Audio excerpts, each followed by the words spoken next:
financing your next billion gain insights into successful engagements with venture capitalists and investors.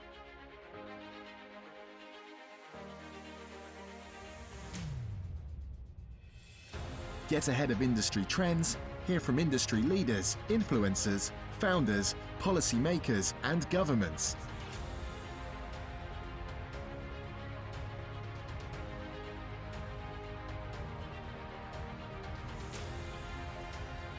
Stay in the know on how to finance your next billion. Good morning. Good morning. This is Yvonne Gamble here again with another great episode of FYNB Talks. And I am here with my esteemed co-host and colleague, Jerome Curry. Jerome, how was your weekend? It is Monday and it seems to be a beautiful day. It was a fantastic weekend. I'll tell you this, I had a great weekend, great reading, great rest, had an opportunity to do some excellent reading on The Intelligent Investor by Benjamin Graham, and another great book on capital allocation and how to be able to invest your money wisely, and how to be able to look at different things when it comes to your company. So I had a great weekend. I did have something very interesting though. Had some good friends of mine that, they just, man, goodness, they disappointed me a little bit. They had some ribs and some things on the grill, and they didn't even send me an invite or none of that stuff. So, I mean, I have to tell you, wow, my goodness, Yvonne, that would have been the perfect 10 for the weekend for me. Oh, okay. You're talking about that 80-degree Friday that just kind of jumped up on us there, just out of clear blue. Absolutely. Well, I'll tell you this. No worries. Jerome, you got an open invitation. As long as it's summer and the sun is shining, there's gonna be something on my grill. I love the barbecue. I love to be in the out of doors. Just sometimes just sitting out there, just smelling the meat cooking. That's all it takes. That's all it takes. Just the little things. It's the little things. Absolutely. Good people. We got a show. What we're going to be, our topic today is one that it's a very it's a very complicated topic. And we're going to do our best here to break this down for you. But most certainly that we will be telling you throughout, some of the different basic things about trust, because there are many facets in the trust area. But most importantly, what we want to make sure that you understand is that there are trust attorneys, there are estate planners, and there are investment companies. So you really want to, and accountants, obviously. So you really want to make sure that you have these people, on your list and your Rolodex, so that you can actually call on them to help you with that. And the first area that we're going to be talking about in this is that, yes, trusts are trustworthy tools that you can use to protect your business. And we're going to tell you some of the many things that you can do with that. So we'll jump right in to that. Are we good to go with that, Jerome? We are good to go. I'm excited to hear this topic, and I'm excited to share some value as well, because people really need to know about how to keep your money away from Uncle Sam. I mean, it's so interesting. One of the things that you'll always hear when people amass some type of wealth or amass some type of money, one of the first things you'll hear, one of the first issues you may hear of, is the tax struggle that they have. And one of the things that can really help you is understanding the different things that are available to you as you start to make money, and then in some cases as you start to raise capital. And then you have this capital that's out there, you're losing money, or your burn rate's very high. Again, all of these things are so important to know, and we're excited to go over this topic. So, Yvonne, let's go ahead and get started. What we got today? Okay. for many of the small businesses, we understand that your company is your wealth instead of a large bank or having investment accounts. And you also, as Jerome just kind of shared with us, you can have much of your money tied up in your business and what you're actually doing or the project that you're trying to put forward. And what you want to make certain is what happens not only as the person's death, because most people think I'll put my money into a will, I'll have a trust, and that accounts for when I'm gone. There are many different facets to trust, and we're going to learn many of those. And most of the trusts are investment trusts, and these are for when you are living, how you're going to handle your money. As Jerome has said to us, you're out there and you're borrowing money, you're getting money coming in, you're earning money, and you want to keep that money so that it's there for you. Many of you have heard of the term annuity trust, and sometimes you can put money into an annuity trust and have that for 5, 10 to grow an annuity investment trust, and that will grow 5, 10, 15 years, and then it will come to its maturity. You'll be able to take that monies out and use that on a project. So let's take a look at some of these different types of things that trust can do. And it can also, obviously help you to eliminate estate taxes, as a part of the overall strategy. And typically with this, you can attack more. You will actually get more and accomplish more out of a trust than tax reduction. Trusts protect your assets. They will shield you from probate, from having to go into probate court. And basically what they will do also, there's charitable trust. So if you want to give away some of that monies to charity, that can also be accounted for. So trusts are very good because it helps you manage the money while you're living. It helps you to manage your money after your death of the owner of that company. So let's first, before we get into this any further, I want to go over some of the different terms with you that you're going to hear so that you understand what they mean, as we begin to talk about them and as we begin to come to some of the different terms. Now, one of the major terms when we talk about a trust is property. And property is any asset owned by the trust, including securities, that's money, that's investments, that's stocks, that's bonds, any securities. It could be property, it could be real property, it can be collectibles. You could have precious stones, precious artwork, and property is also business interests. So it could be the interest you have in the business. If you are the owner of your corporation can actually be placed in a trust.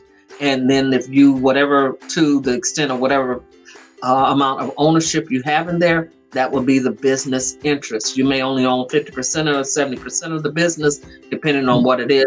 You can place that into a trust. That's property. The grantor of the trust, that's the person who sets and transfers property to the trust. That is the grantor. The beneficiary, that's any person or charity who receives the trust property. So your trust, there's a beneficial, you've heard the term probably, a beneficial interest in the trust. So that means you are the beneficiary of that particular trust, of the different assets or the dispensing of those assets. Those can come to you in lump sums. They can come to you in monthly amounts, in semi-annual amounts, quarterly amounts. However you have that set up, it can come and it will come to you according to your interest in the actual overall trust. Or you can set that up and divide it so that trust monies can actually be going out to you or your children for a extended period of time, a short period of time, and it can be allocated monthly, annually, quarterly, however you determine. The trustee, that's the person or the financial institution who legally manages the trust. That trustee can be a bank, can be an investment company, can be your attorney, can even be an accountant or an accounting firm. They also are trustees.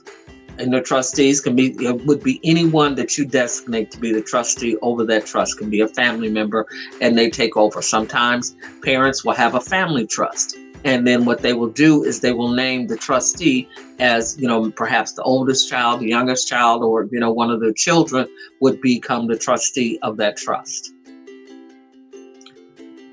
Then there's the applicable exclusion amount. That's the amount from federal, estate, and gift taxes that you have excluded. And though there again, that's something that you definitely want to speak with your accountant about how much actually can be excluded, because some investment trusts actually earn money. So if you have securities that you put into a trust, they're going to continue to earn money in there. If you put in real estate property, that property may continue to increase in value. It earns money. Collectibles. You put gold in there 100 years ago, gold 100 years later, it's worth a lot more, and even business interests, so on and so forth. Irrevocable trust, you'll hear us refer to that. That type of trust is a trust whose terms are permanent. You cannot change them. This type of trust owns assets until they pass to the beneficiary. And that's after the grantor's death. That's after your death. That's after the person who sets and transfers the property to the trust. That's when that actually goes in. So in other words, it is irrevocable. It cannot be changed. That's an irrevocable trust that people will put that into. And generally, that's where you will see a will that cannot be changed or deferred or granted over to someone else. In other words, it has what they have put in there, what they have set forward, that is exactly the way in which that would be dispensed. Now, there's always the opposite, and the opposite of that is a revocable trust. With that is a trust whose terms can be changed during the grantor's lifetime. So during the lifetime of the person who sets the trust and transfers the property into the trust, they can change the terms of that trust. So they can change the beneficiaries, they can change the beneficial amounts, they can change what's in the trust, they can take assets out, they can put new assets in. That's a revocable trust. Changes can be made.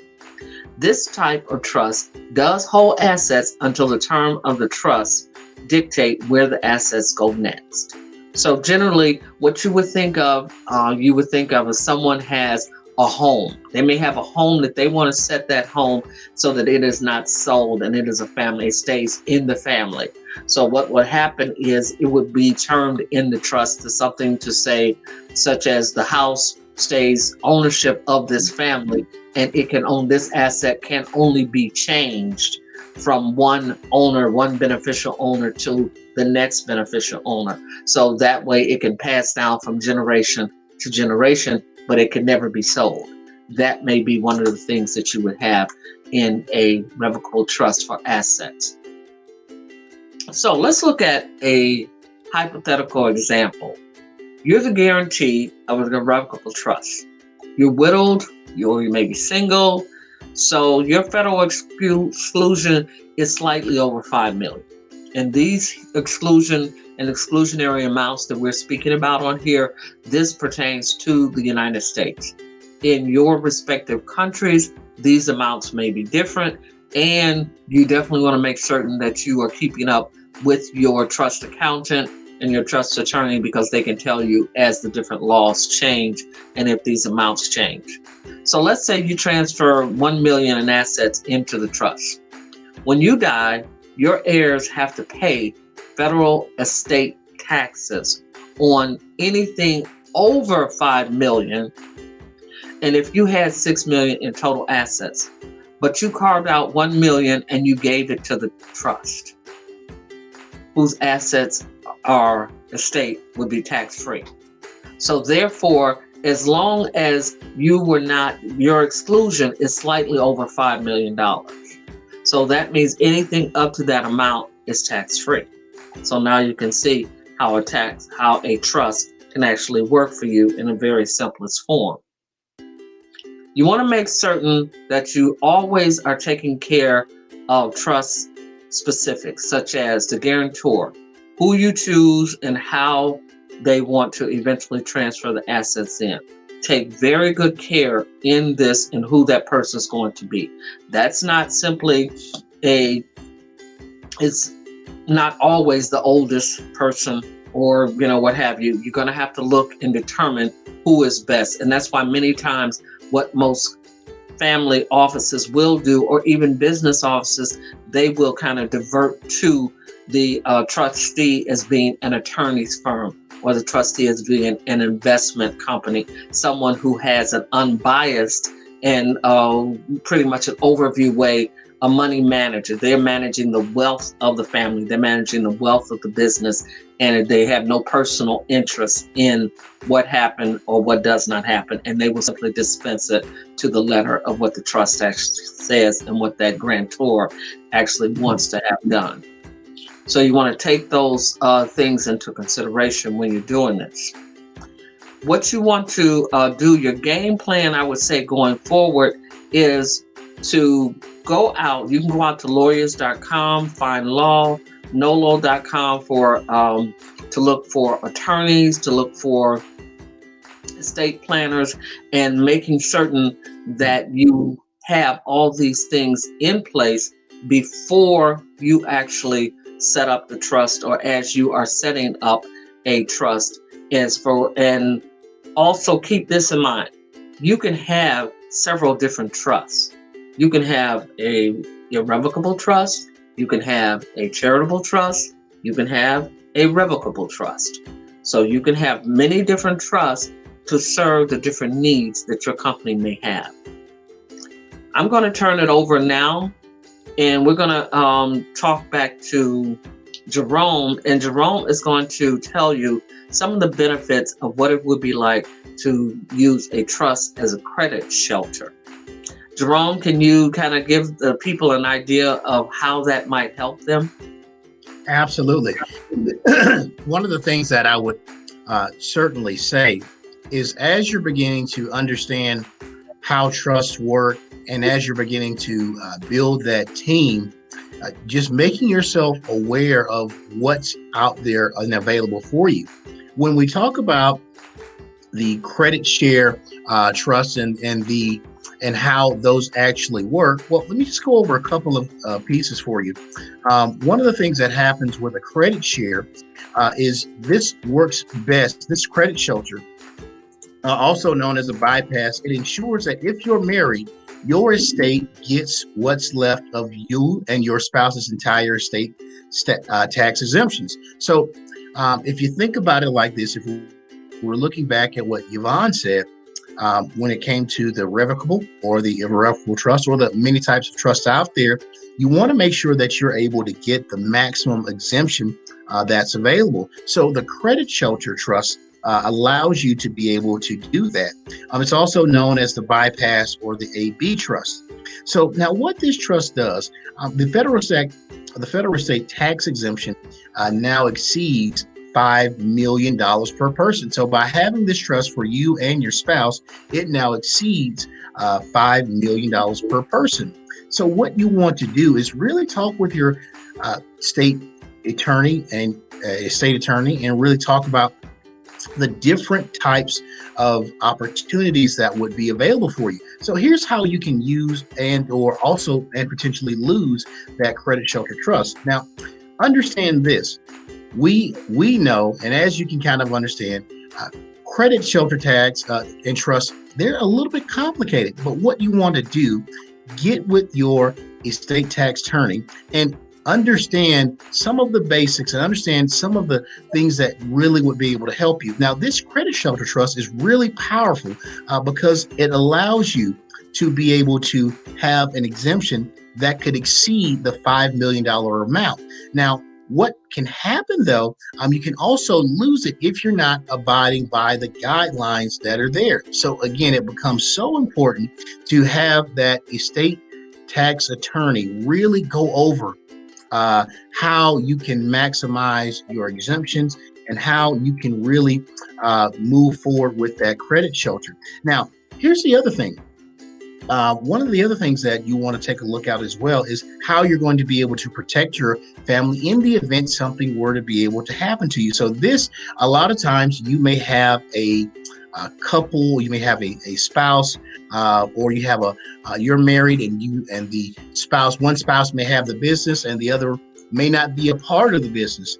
And that business may have significant assets, but it may not have a lot of cash. And what could potentially happen if you were to pass away and not have something in place? Well, that spouse is now left to figure out how to maximize those assets, or how to either liquidate those assets, or how to even handle those assets. And without some type of trust in place, well, those assets now also become available for taxes. So in addition to all the things that could potentially go on, this would be an additional kind of burden on that person to now figure out, okay, now how do I manage all these tax scenarios? So by having these different types of trusts in place, it helps you and your spouse to be able to really have a game plan in place to be able to move forward. So now, what's a game plan? How do you maximize this?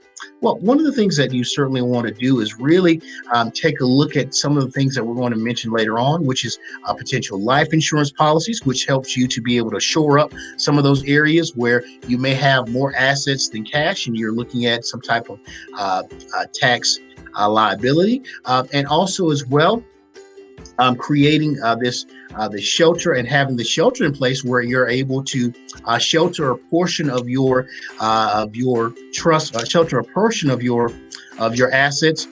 Let's say if you've got a significant estate that exceeds, 5 million or more, being able to shelter, 1 million or 2 million of that, so you don't hit that tax limit, really helps you be able to move forward there. And again, one of the things we always say is build that team and have your estate tax attorney in place. And that kind of takes us right into our break. Anything you'd like to mention on that, Yvonne, before we go right into the break? I see our lights are blinking there. Yeah, no, I think it's well worth it if we go ahead on and take that break. And when we come back from the break, we're going to talk a little bit more. We'll let Jerome kind of finish up with Credit Shelter, and then we'll go right into the grantor retained annuity trust income and more for you. So let's go ahead on and take that break, and then we'll come back. So do join us after the break. Thank you. Your medical PPE supplier. Talk to our in-country distributors and get your PPE needs fulfilled. Sign up for recurring shipping to receive deep discounts and keep PPE inventory on hand at all times. We heard your requests and placed strategically located warehouses throughout countries near shipping ports to assure Mobamed PPE supplies are available when you need them.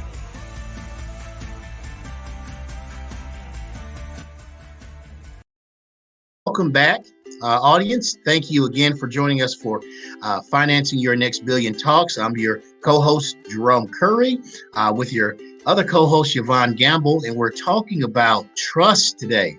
So here's something else. I'm going to hop right back into it and talk about a game plan to kind of bring to a close the Credit Shelter Trust. It's the perfect instrument that ensures a legally married couple passes their full estate tax exemptions on to its heirs. Know, however, that this trust is revocable and it will not offer any additional tax advantages beyond ensuring 2 full exemptions. For greater tax efficiency, an irrevocable trust may be more appropriate. An estate planning attorney can tell you certainly more about these and other trusts. So again, what we're doing is we're really looking at how you can build your strategy when it comes to not only financing your next billion, but protecting your billion. Because one of the things that happens is that if you can certainly make a lot of money, and Yvonne's going to be able to tell you, she and I both know a lot of people that have made a lot of money, and they certainly have lost a lot of money through a variety of different means. So by having these different strategies in place, we're helping you to not only finance your next billion, but protect your next billion as well. Yvonne, anything you want to share on your next topic on grant retained annuities, or anything else you want to share? I really want to just kind of get into it because this, the Guarantor Retained Annuity Trust, it's probably one of the most complicated. It's also one that encompasses a lot of different areas with your income, with the terms, the payments, the beneficiaries, that sort of thing in your trust. But one of the things that we're really trying to impress here is a trust is for everyone. A trust is not only for those people who, are at the high income, high dollar value, or move high projects, what have you. Everyone should have a trust. We hear so much today about building generational wealth. Well, you can build all the wealth you want to, but if you do not preserve that wealth, which is what a trust does, it preserves that wealth, it passes it on, it sets the terms for exactly what happens. If you don't do that, then it's like you're building all your wealth on shallow ground, and it's just going to fall and end right there because there's nothing that says how it's going to actually move forward. Because one of the things you are able to do within the trust, especially for those who own businesses, you may or may not have the family that really, is concerned or really wants to take on the business or move the business forward, or to do anything with the business. But that doesn't mean you have to lose the business, and that doesn't mean that they have to lose the ability to gain from the business. That's why a Guarantor Retained Annuity Trust is very important, because it shields the business and other assets from some or all of the estate taxes. Because estate taxes can truly, if you mess up a nice, fair amount of an estate, those taxes can really pretty much overwhelm the business or overwhelm the estate, meaning that you literally would have to liquidate the estate or liquidate the business assets in order to pay the estate taxes. That's not what you want. So therefore, you want to make certain that if you do create an irrevocable, guarantor trust, that you provide for income from the trust assets, it can, during your lifetime, you can actually have assets and monies coming to you. So when the trust terms ends, income payments end, and beneficiaries receive a discounted value of the business and interest held in the trust. That's one of the ways to go with that particular type of trust. Or you can set that trust up so that once it actually ends and it's transferred over to the next beneficiary, then that trust is transferred over as a revocable trust, and they then can make different terms and conditions upon the trust as it moves forward in time.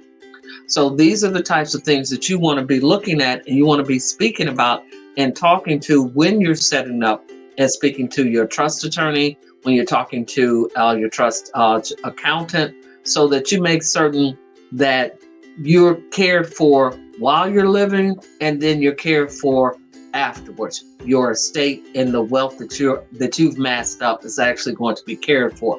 Because sometimes, such as artwork, you put art in, that art may be valued at a small amount today, but you put that art collectible. What do we know about art? Art appreciates over time, and many art does not appreciate until the artist has passed.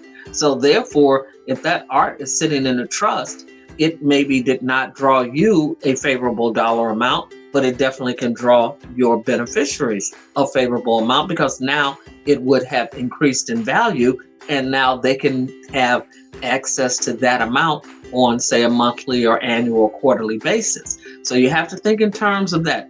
Trust allow you to think ahead. Trust allows you to actually work ahead. So although a guaranteed revocable annuity trust is complicated, it's probably as complicated as they get. So make certain that you are speaking to an estate planning attorney and an accountant before you go in. This is not something you can just simply go out to the internet and create an account, and create one.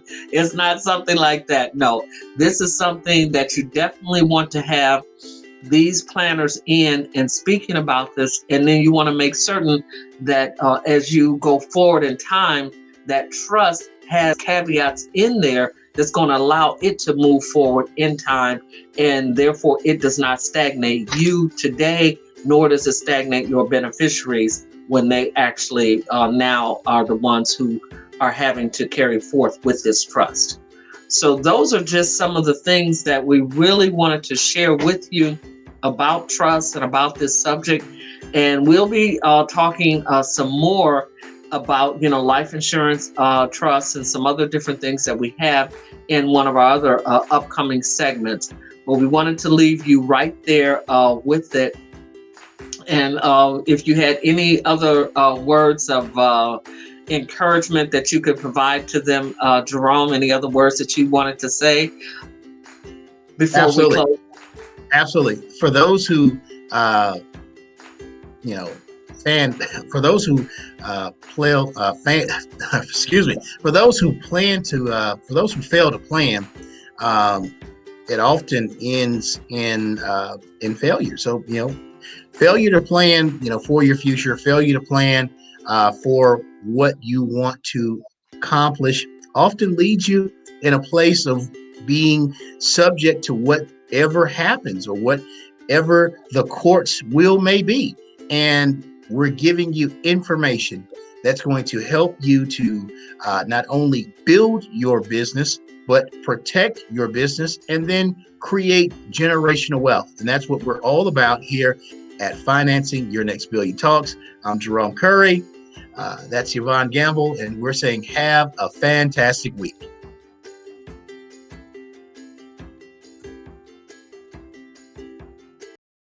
Financing your next $1 billion? Contact us to be a guest. Join us for the next show.